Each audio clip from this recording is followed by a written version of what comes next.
In this video, I'm going to show you how to generate flashcards for free within NotebookLM. So let's say I'm on my NotebookLM platform over here, and you can see you can create a new notebook from here or from here. Say I'm clicking here, and then we're adding sources directly, either from search, fast search, deep search, or you can upload your files or URLs, maybe from YouTube or videos or Drive, or if you have copy text, you can put those as a source to your text. Assuming I have this and I have inserted some sources, okay, from Lab Search, and I've gotten this Charting AI Literacy Framework for Higher Education Development. So this is a bit about the sources. Now I want to create flashcards. I can come over here to the studio site where I can just click. You can see flashcards over here. I can just click on this arrow and now define number of cards. Is it few, standard, or more? You want to have more. The level of difficulty, you can have easy, medium, and hard. So let's say I want to do standard and I want to do medium, and you can define the directions that you want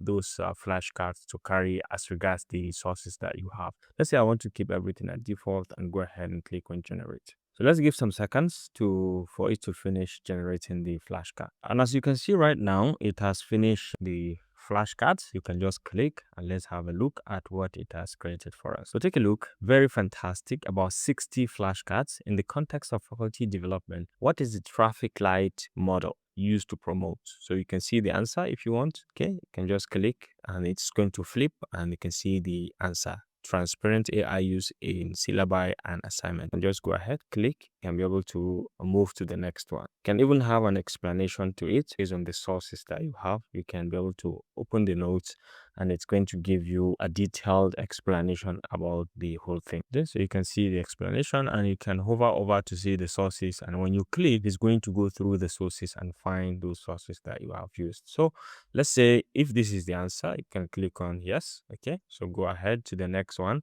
What are the 3 levels of learning? Entire faculty development for AI. So you can see the answer if you're interested. Okay, so if it is okay, you can say this. I can keep going to the next up to this point that you finish, and you can be able to delete, or you can view this in full screen also if you're interested in all that. Okay, so this is the power of generating flashcards in NotebookLM. If you found this helpful, please leave a like.